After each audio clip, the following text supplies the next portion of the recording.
Hello everyone, फिर से स्वागत है आपका आज क्लासेस में। आज बात करने वाले हैं क्लास 10 सामाजिक विज्ञान के बहुत ही इंपॉर्टेंट मॉडल पेपर सेट के।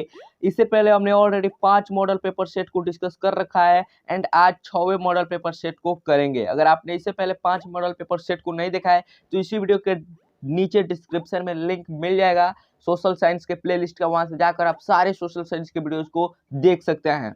एंड आज लेकर आए हैं हम मॉडल पेपर 6, जिसमें टोटल 80 क्वेश्चन है। इसमें से 40 क्वेश्चन को डिस्कस करेंगे फर्स्ट पार्ट में एंड सेकंड पार्ट में 40 क्वेश्चन को डिस्कस करने वाले हैं।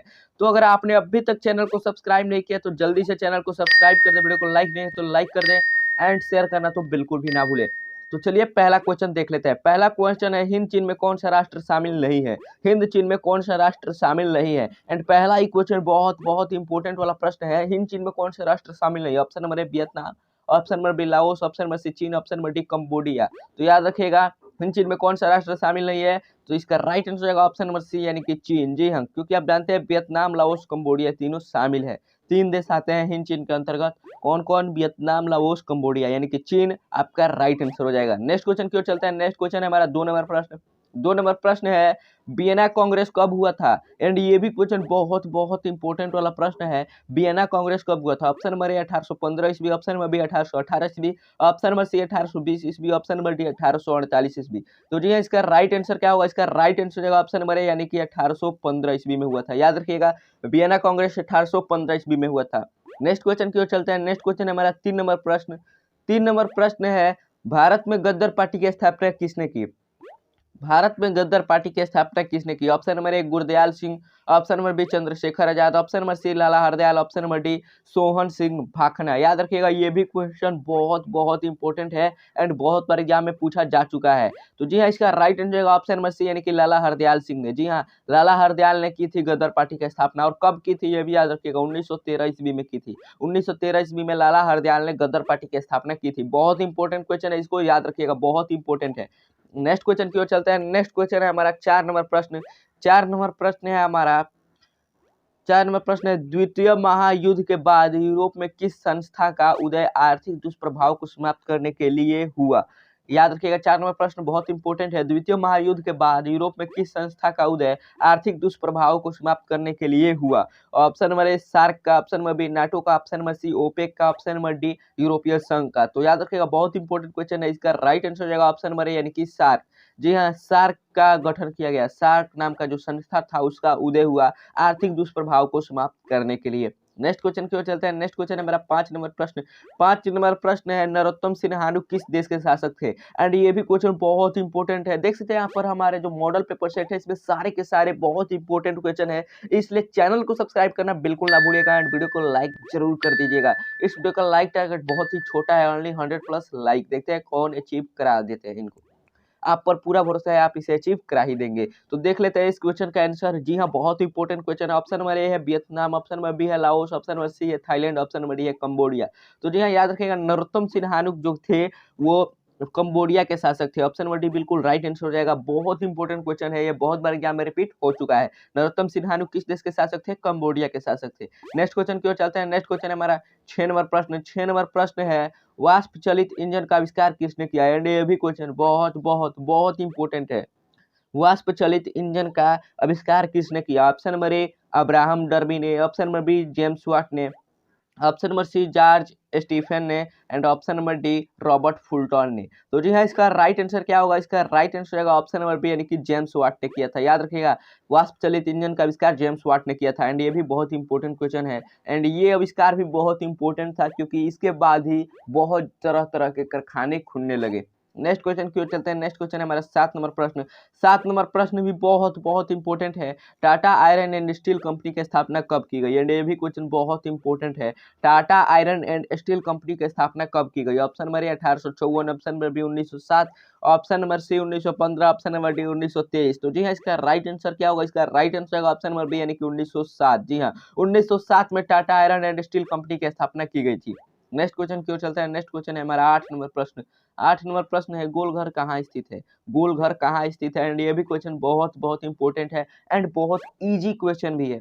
Option number A Kolkata, option number B Patna, option number C Delhi, option number D Gaya. तो कहाँ है, तो आपको भी मालूम होगा गोलघर कहाँ है। ऑप्शन नंबर बी बिल्कुल राइट आंसर हो जाएगा, पटना में है। प्रश्न 9 नंबर प्रश्न है किस अमेरिकी राष्ट्रपति ने न्यू डील लागू की। किस अमेरिकी राष्ट्रपति ने न्यू डील लागू की। एंड ये भी क्वेश्चन बहुत बहुत इंपॉर्टेंट वाला प्रश्न है। वुडरो विल्सन ने, option number B FD. Roosevelt ने, option number C Abraham Lincoln ने, and option number D John A Kennedy ने। तो जी हाँ, इसका राइट आंसर क्या होगा, इसका राइट आंसर होगा ऑप्शन नंबर बी यानी कि एफ.डी. रूजवेल्ट ने। जी हाँ, रूजवेल्ट ने न्यू डील लागू की थी। एंड ये भी बहुत इंपॉर्टेंट क्वेश्चन है एंड इसे 2 नंबर में भी पूछा जाता है कि न्यू डील क्या है। न्यू डील क्या है 2 नंबर में पूछा जाता है, इसलिए इस क्वेश्चन को आप याद कर लीजिएगा। अगर आप ज़्यादा डिमांड करते हैं, कमेंट करते हैं, तो हम बहुत ही इंपॉर्टेंट सोशल साइंस के सब्जेक्टिव क्वेश्चन को भी लेकर आएंगे। उसके लिए आपको जल्दी से नीचे जो चैट सेक्शन दिखाई दे रहा है उसमें टाइप करना होगा कि सब्जेक्टिव का भी प्रिपरेशन कराइए। नेक्स्ट क्वेश्चन क्यों चलता है। नेक्स्ट क्वेश्चन है हमारा 10 नंबर प्रश्न। 10 नंबर प्रश्न है नेपोलियन संहिता किस वर्ष लागू की गई। एंड ये भी क्वेश्चन बहुत बहुत इंपॉर्टेंट वाला प्रश्न है। नेपोलियन संहिता किस वर्ष लागू की गई। Option number A 1789, option number B 1791 and option number C 1801 and option number D 1804। तो याद रखिएगा नेपोलियन संहिता जो है 1804 में लागू की गई थी, यानी ऑप्शन नंबर डी बिल्कुल राइट आंसर हो जाएगा।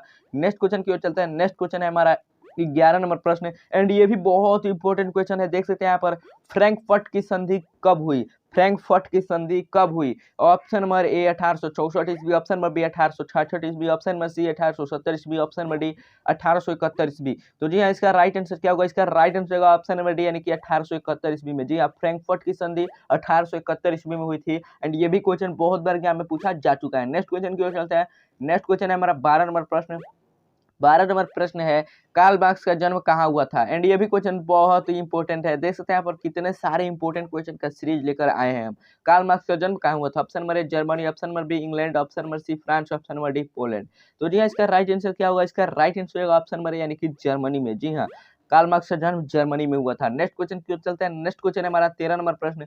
13 नंबर प्रश्न है 1991 में निम्न में से कौन अस्तित्व में आया। 1991 में निम्न में से कौन अस्तित्व में आया। Option number A WTO, option number B GATT, option number C नई आर्थिक नीति, ऑप्शन नंबर डी इनमें से कोई नहीं। तो जी हाँ, इसका राइट आंसर क्या होगा, तो इसका राइट आंसर होगा ऑप्शन नंबर डी इनमें से कोई नहीं। जी हाँ, ना WTO आया, ना गेट आया, ना नई आर्थिक नीति है, ये सब पहले आ चुके थे। नेक्स्ट क्वेश्चन की ओर चलते हैं। नेक्स्ट क्वेश्चन है हमारा 14 नंबर प्रश्न। 14 नंबर प्रश्न है इन आर्थिक क्रियाओं में कौन प्राथमिक क्षेत्र से संबंधित नहीं है। प्राथमिक क्षेत्र से संबंधित नहीं है यानी कि या तो द्वितीय क्षेत्र का हो या तृतीय क्षेत्र का। तो यहाँ पर देख सकते हैं प्राथमिक क्षेत्र में क्या आता है, प्राथमिक क्षेत्र में आती है कृषि। तो यानी कि जो कृषि से रिलेटेड नहीं होगा वही इसका राइट आंसर होगा। यहाँ पर देख सकते हैं मत्स्य पालन, ऑप्शन नंबर ए है, ये तो कृषि से रिलेटेड है। ऑप्शन नंबर बी है बैंकिंग, ऑप्शन नंबर सी है खनन, ऑप्शन नंबर डी है वन।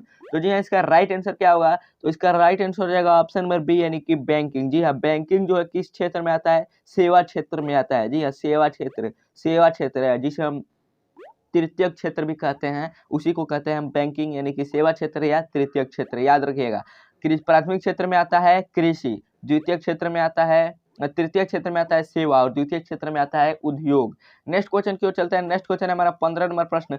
15 नंबर प्रश्न है जमशेदपुर, दुर्गापुर, भिलाई और सलेम किस उद्योग के केंद्र है। जमशेदपुर, दुर्गापुर, भिलाई और सलेम किस उद्योग के केंद्र है। एंड ये भी क्वेश्चन बहुत बहुत इंपॉर्टेंट है। देख सकते हैं ऑप्शन नंबर ए है सीमेंट के, ऑप्शन नंबर बी चीनी, option number C iron and steel and option number D वस्त्र। तो जी इसका राइट आंसर क्या होगा, इसका राइट आंसर होगा ऑप्शन नंबर सी यानी कि आयरन एंड स्टील कंपनी है। जी हाँ, जमशेदपुर, बोकारो, दुर्गापुर, भिलाई, सलेम ये सारे के सारे क्या हैं, आयरन एंड स्टील कंपनी है। नेक्स्ट क्वेश्चन की ओर चलते हैं। नेक्स्ट क्वेश्चन है हमारा 16 नंबर प्रश्न। 16 नंबर प्रश्न है प्रति व्यक्ति आय का आशय है। एंड ये भी क्वेश्चन बहुत इंपॉर्टेंट है। देख सकते हैं प्रति व्यक्ति आय का आशय है। ऑप्शन नंबर ए संपूर्ण आय, ऑप्शन नंबर बी औसत आय, ऑप्शन नंबर सी राष्ट्रीय आय, ऑप्शन नंबर डी सीमांत आय। तो जी इसका राइट आंसर क्या हो जाएगा, इसका राइट आंसर हो जाएगा ऑप्शन नंबर सी यानी कि राष्ट्रीय आय से। जी हाँ, अगर प्रति व्यक्ति आय को अगर आप सारे प्रति व्यक्ति आय को जोड़ देते हैं तो उससे हमारा राष्ट्रीय आय निकल कर आ जाता है। ऑप्शन नंबर सी बिल्कुल राइट आंसर हो जाएगा। नेक्स्ट क्वेश्चन की ओर चलते हैं। नेक्स्ट क्वेश्चन है हमारा 17 नंबर प्रश्न। 17 नंबर प्रश्न है 17 नंबर प्रश्न है, राष्ट्रीय विकास परिषद का गठन कब हुआ?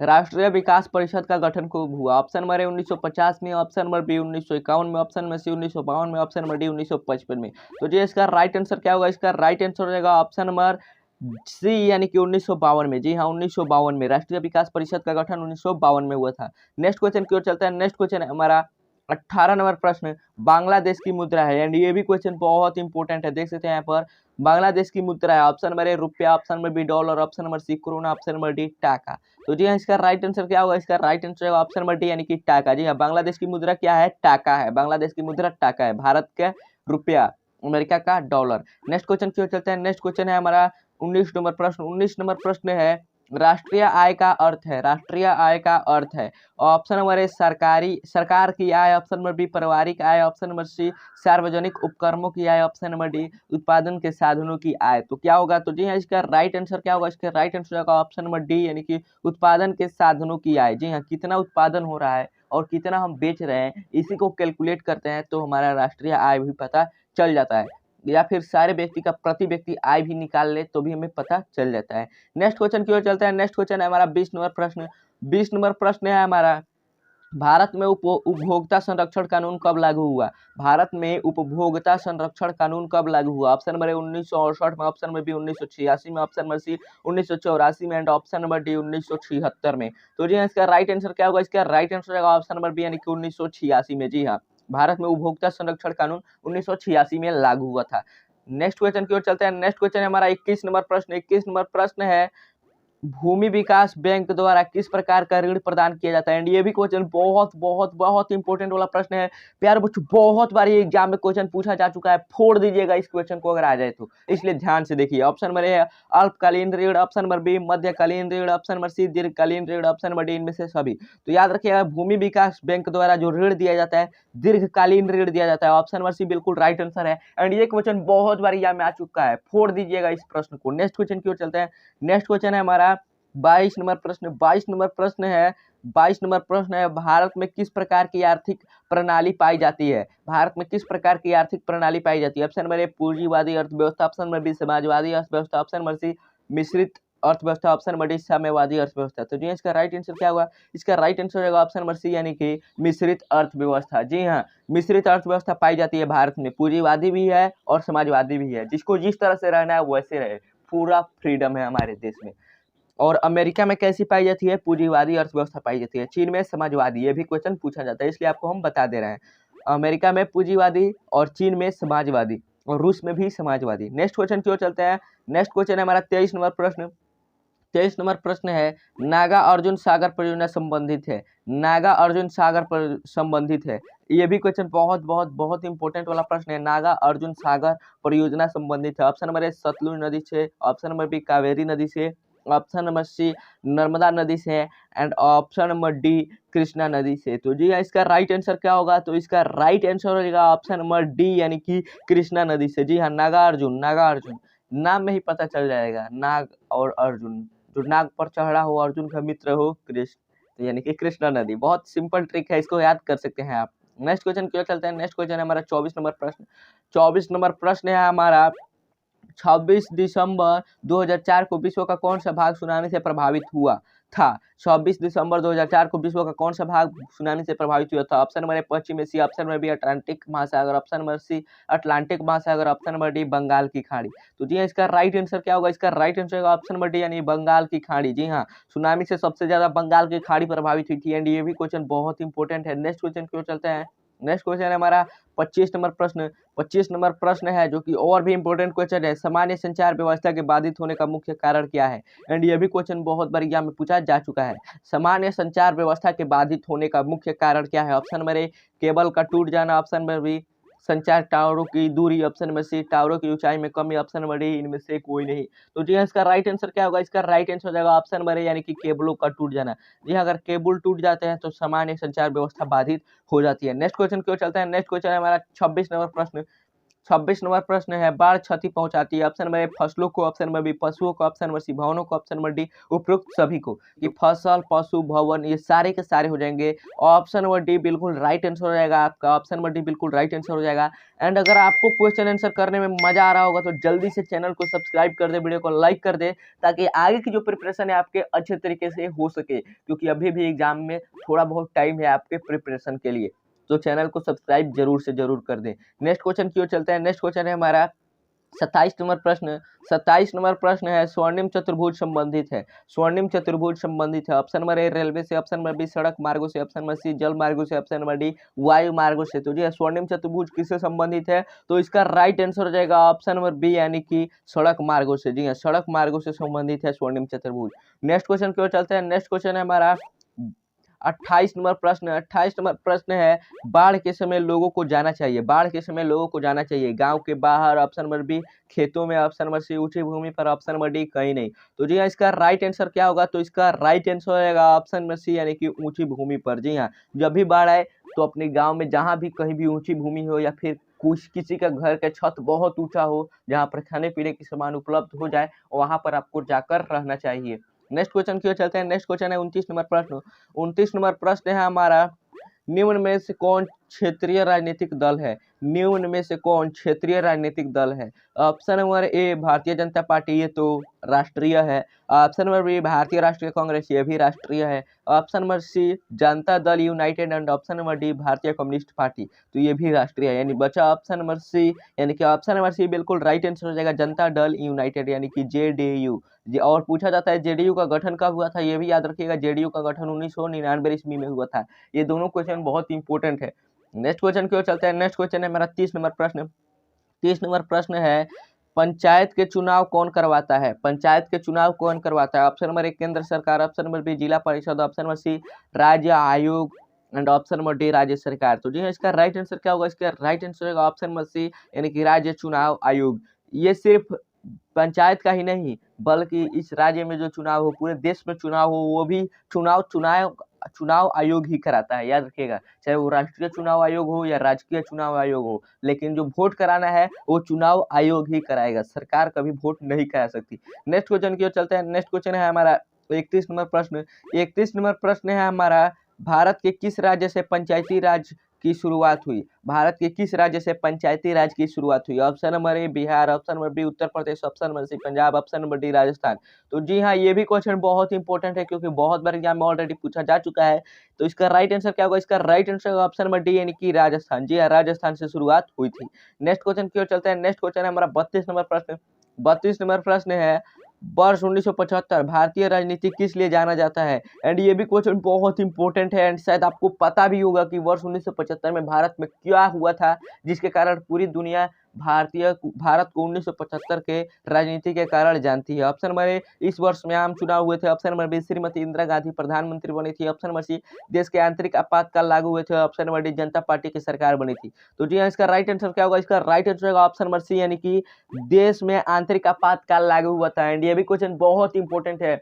नेक्स्ट क्वेश्चन की ओर चलते हैं। नेक्स्ट क्वेश्चन है हमारा 33 नंबर प्रश्न। 33 नंबर प्रश्न है, ताड़ी विरोधी आंदोलन किस प्रांत से शुरू किया गया? ताड़ी विरोधी आंदोलन किस प्रांत से शुरू किया गया? Option number A Bihar, option number B Uttar Pradesh, option number C Andhra Pradesh, option number D Tamil Nadu. And ये भी क्वेश्चन बहुत बहुत बहुत इंपॉर्टेंट वाला प्रश्न है। एंड यहाँ से एक और क्वेश्चन पूछा जाता है, जो अभी हम आपको बताएंगे।